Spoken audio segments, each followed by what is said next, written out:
안녕하세요. 소나를 살리자 소나 박입니다. 이제 이 소나를 살리자는 말을 너무 자주 하다 보니까 이제 입에서 너무 자연스럽게 나오네요.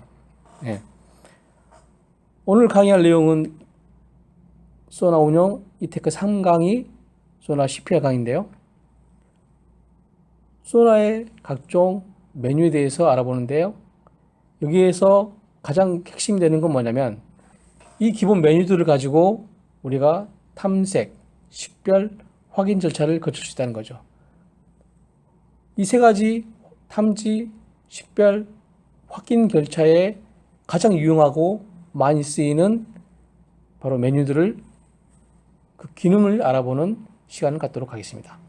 자, 오늘 또 즐겁게 시작하도록 하겠습니다.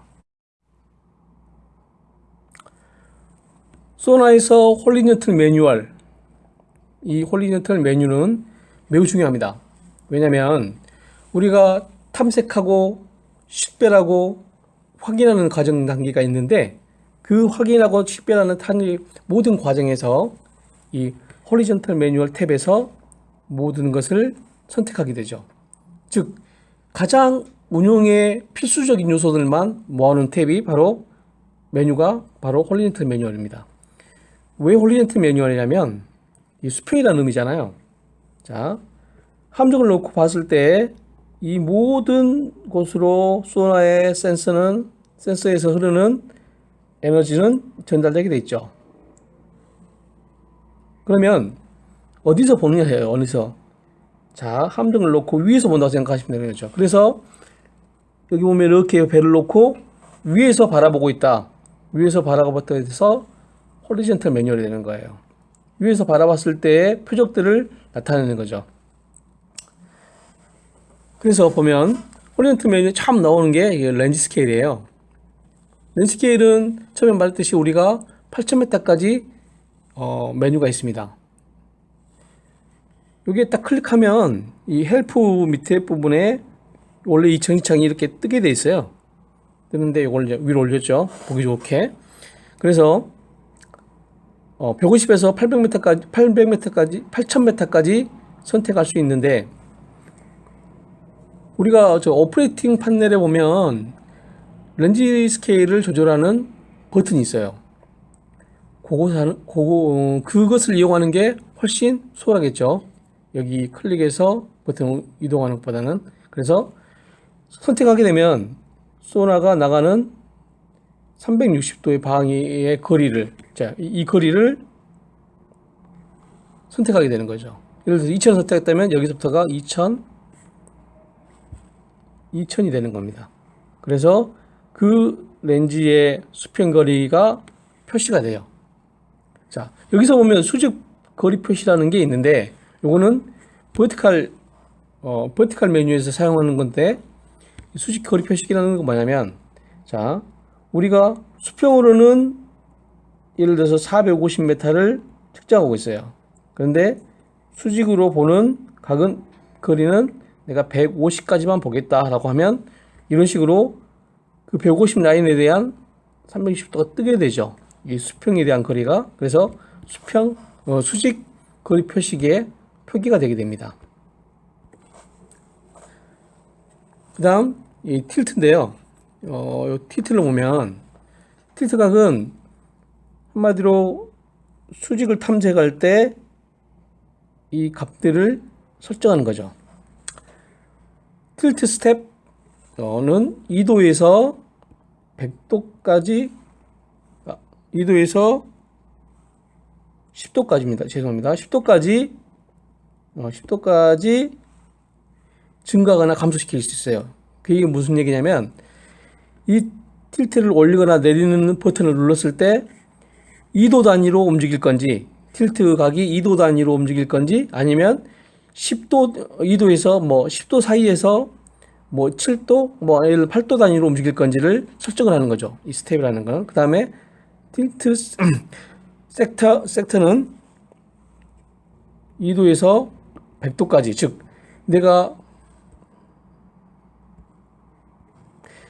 내가 탐지하고 싶은 범위 틸트 범위를 20에서 100도까지 조절이 가능한 거죠. 그래서 이렇게 내가 뭐 20도까지만 할 수도 있다. 아니면 100도까지만 100도까지 다 보겠다. 그러면은 이 강의를 내가 볼 수 있는 각을 설정을 해줍니다. 그래서 오토 트랙을 할 때, 오토를 선택하게 되면 틸트는 자동으로 그 범위에 맞는 각에서 왔다 갔다 하면서 탐지를 하겠죠. 다음으로 베어링인데요. 베어링 같은 경우는 스텝 11이라는 게 의미는 이 라인을 봤을 때 이 라인을 가지고 트레이닝, 이 라인을 오디오 라인을 움직이는 거거든요. 이 라인을 흰색 라인을 움직인다고 보면 한번 선택할 때 11도만큼 움직인다는 거죠.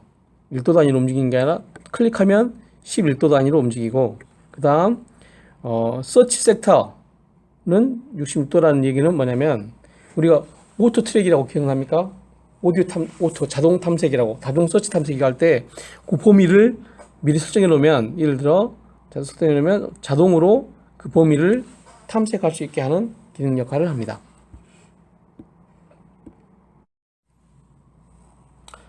다음으로 게인인데요. 이 게인은 총 0에서 50까지 있거든요. 그래서 총 51단계가 있습니다. 1단계로 되어 있는데 이제 하나 클릭할 때마다 한 단계씩 늘어나는데, 여기 똑같아요. 렌즈 스케일하고. 이거는 오퍼레이팅 판넬에서 게인 버튼을 눌러서 이동하는 게 훨씬 수월하고 편합니다. 굳이 트랙볼로 이걸 클릭할 필요는 없을 것 같아요. 한번 올릴 때 1단계씩 올라가게 되죠. 이거는 게인은 말 그대로 송신을 해서 수신되어 오는 수신의 감도가 너무 강하거나 또 너무 약했을 경우에 그 감도를 조절해 주는 겁니다. 그러니까 환경에 따라서 감도의 양은 다르겠죠. 그 다른 양을 내가 보기 편한 방식, 내가 탐색하기 좋은 형태, 내가 탐색하기 좋은 감도만큼 낮추거나 줄여주는 역할을 하죠. 다음 펄스폼 탭으로 보면요, 펄스폼은 총 8가지가 있거든요. CW, 크게는 이제 CW하고 F음으로 구성이 돼요. CW라는 것은 Continuous Wave라 해서 지속파를 의미합니다. 지속적으로 파형을 보내서 표적의 감도를 송신하는데, 표적의 효율성을 높일 때 사용되거든요. 표적 효율성이라면 표적을 정확하게 판별할 때 CW가 사용되고요. 그 다음에 F형 같은 경우는 표적이 잘 안 잡히지만 표적을 크게 보고 싶다. 그 다음에 표적이 잘 안 잡힐 경우에 어떤 표적이든지 다 수신하고 싶다라고 그렇게 생각하시면 돼요. 그래서 FM 변조파를 이용해서 수신하게 되는 역할을 하는 거죠. 이 부분에 대해서는 다음 강의 때 이 모든 홀리웨탈 메뉴에 나오는 모든 메뉴에 대해서 변수 값을 어떻게 설정하는지에 대해서 설명을 할 겁니다. 그때 완전 자세하게, 진짜로 자세하게 설명해 드릴게요. 이 부분은. 그 다음 TX 파워 풀 위치 보죠. TX 파워를 선택하면은 총 4가지가 있죠. 오픈은 전에 말씀드렸듯이 우리 트랜스저를 이동시키고 장비를 끄고 킬 때 항상 오프에 두라고 그랬죠. 그래서 그 장비를 이동시키거나 장비를 오프시킬 때 사용하는 위치가 되고요. 그러면 로우, 미디엄, 하이는 각각의 송신 출력의 값을 다르게 함으로써 접촉이 잘 안 될 경우에는 출력을 올려야겠죠. 그래서 출력을 크게 보고 선택하고, 그 다음에 값을 줄여주는 역할을 합니다.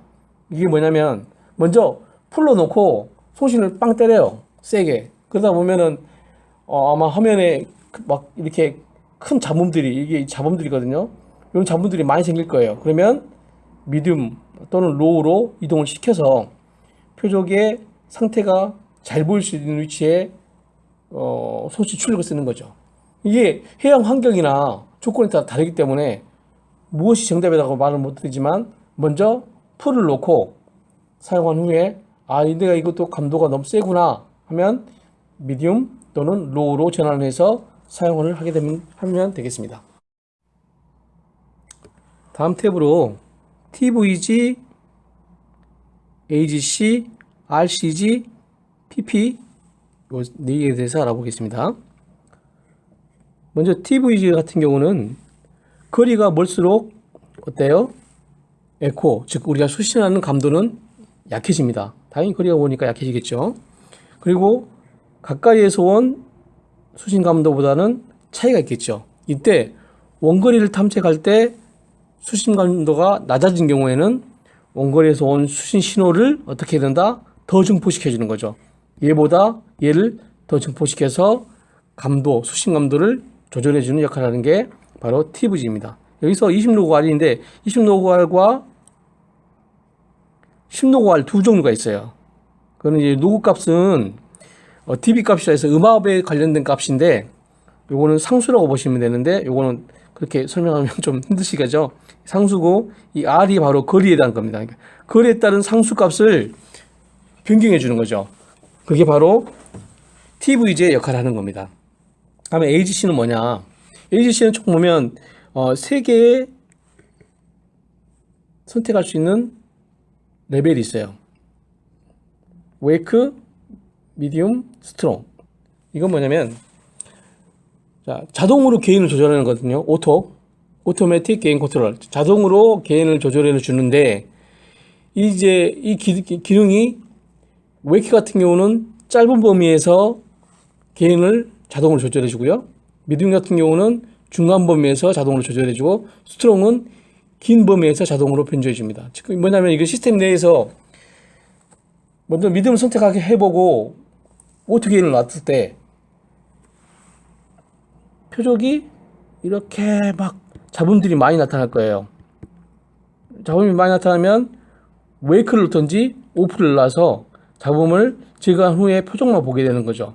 근데 이 오토 웨이크 같은 경우는 오토 게인 컨트롤 같은 경우는 거의 사용 안 하는 게 저는 좋다고 봐요. 왜냐면 게인의 값은 사람에 따라 천차만별이에요. 내가 보는 예를 들어서 나는 강하게 보면서 표적을 탐색하고 싶거나 식별하고 싶다.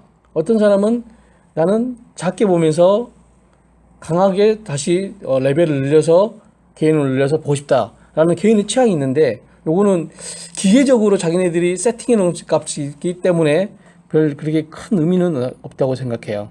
그런데 만약에 본인이 개인 조절에 좀 자신이 없다 그러면 뭐 놓고 할 수도 있는데 한번 운용해 보시는 건 중요합니다. 운용했는데 나는 이게 맞다라고 하면 사용해도 상관없을 것 같아요. 그 다음에 RCG 요거는 뭐냐면 에코 세기를 비교해서 자동으로 영상에서 나오는 범위의 에코 레벨을 조정해 준다는 거죠.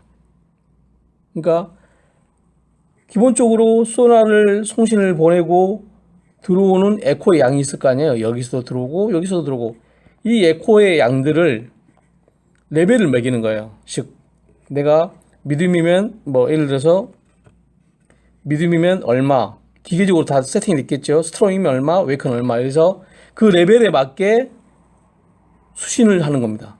수신 감도를 스스로 조절해요. 스스로 조절해 주는 역할을 하는 거예요. 그래서 이렇게 되면 어떻게 되냐면 예를 들어서 해저 탐색할 때 좋거든요.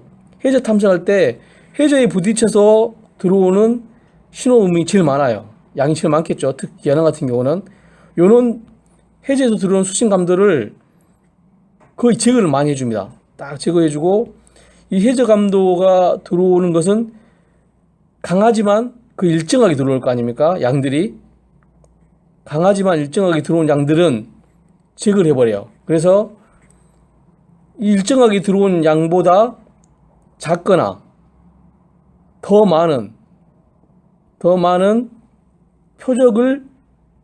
표적만을 수신하는 거죠. 이 부분은 중요하니까 다시 한번 설명드릴게요. 핑 해저에 닿아서 해저에서는 강한 표적이 아닌 해저만이 갖고 있는 고유의 특징의 수신 신호가 전달이 될 거죠. 전달이 되겠죠. 쪽쪽 들어갈 거 아니에요. 그런데 요 일정한 신호들을 또는 미디움이나 웨이크나 스트롱이라는 자기네들이 정해진 값을 통해서 삭제를 시켜버려요. 들어오는 신호들을.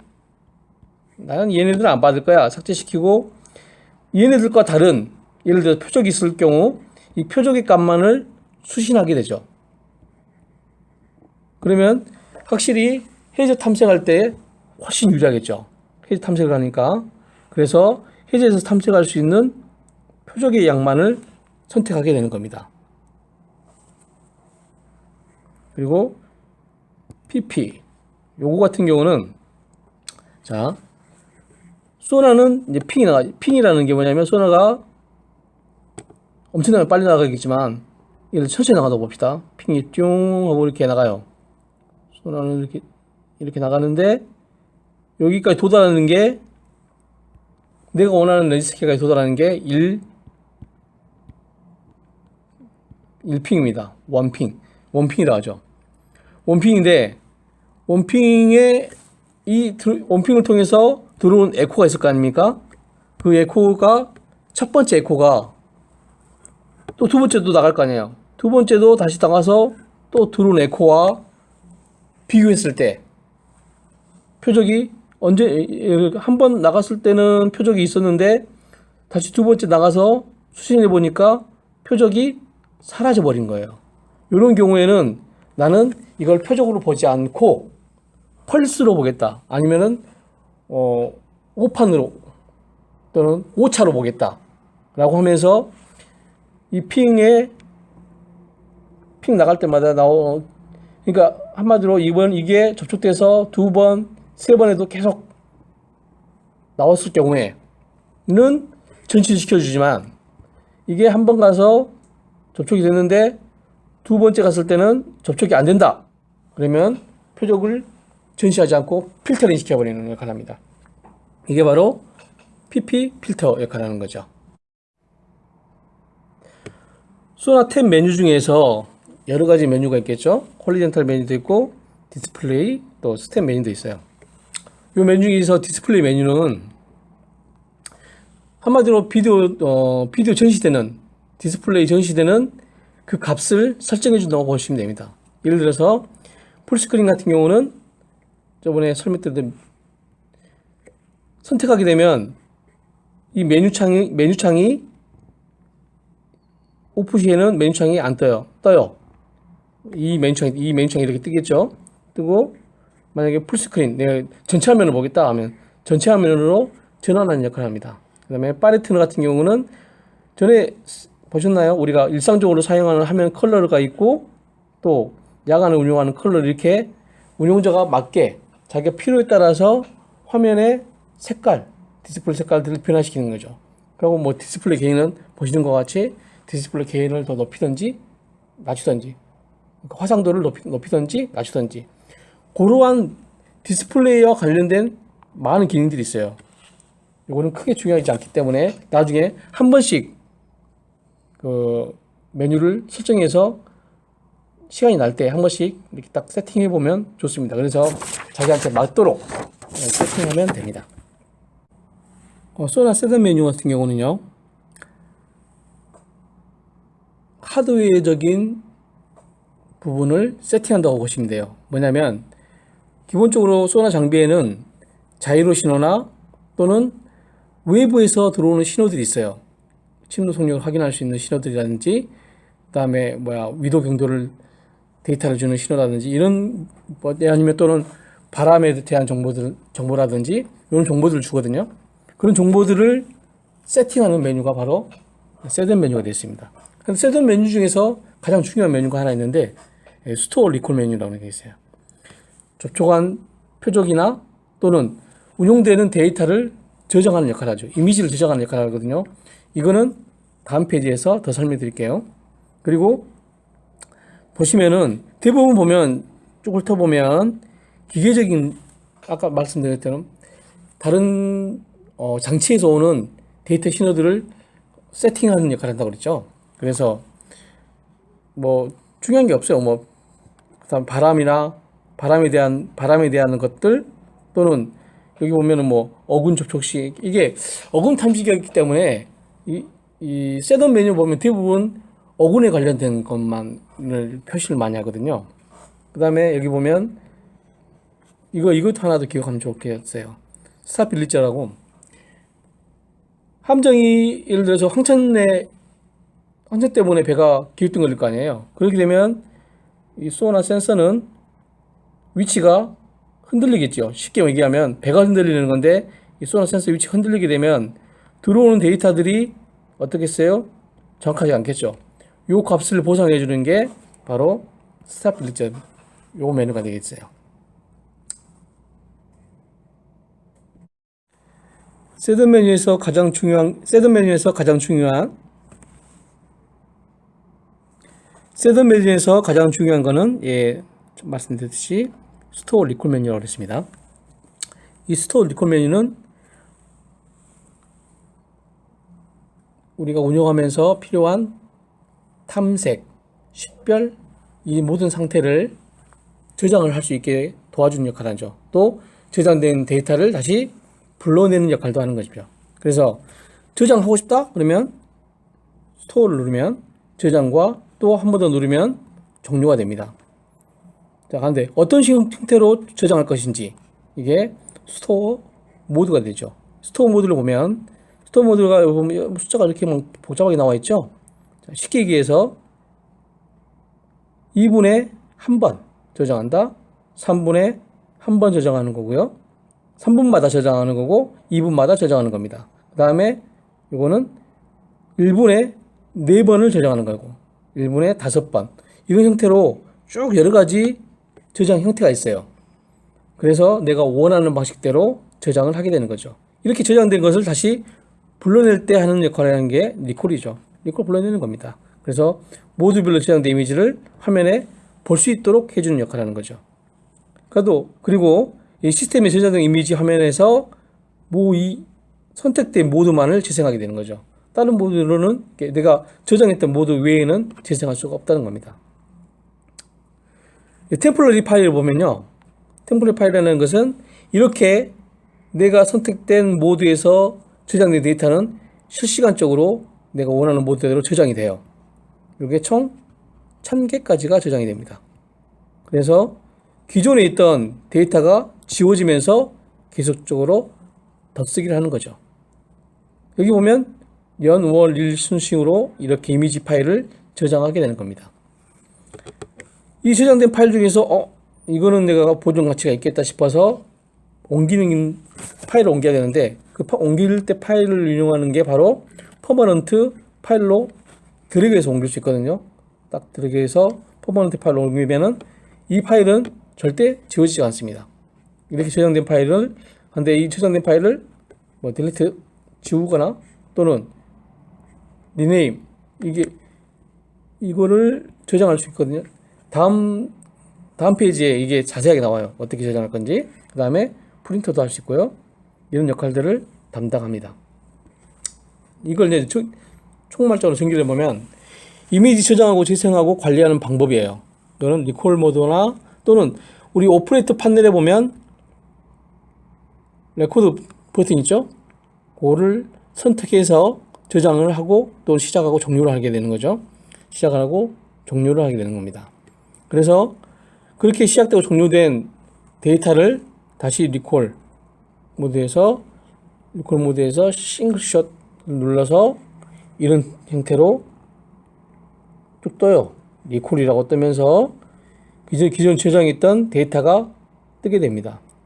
요거를 영구적으로 보존하고 싶다면 바로 템포러리 파일에서 원하는 파일을 선택하고 이 파일을 드래그해서 퍼머넌트 파일로 옮긴 다음에 퍼머넌트 파일에서 리네임 네임을 클릭하면은 이런 원 스크린 보드가 뜨거든요. 키보드가 떠요.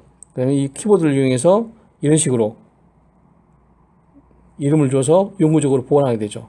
그 다음에 이 데이터는 또 컴퓨터를 이용해서 USB 허브나 CD로 저장해서 반출이 가능합니다. 네, 이번 강의는 여기까지입니다. 다음 강의는요, 소나를 운용함에 있어서 단계별로 어떻게 운용할 것인지, 또 여러 가지 변수값이 있다고 그랬죠?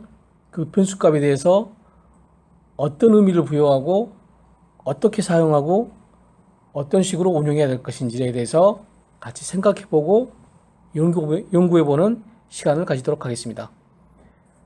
지금까지 소나를 살리자 소나 박이었습니다. 감사합니다.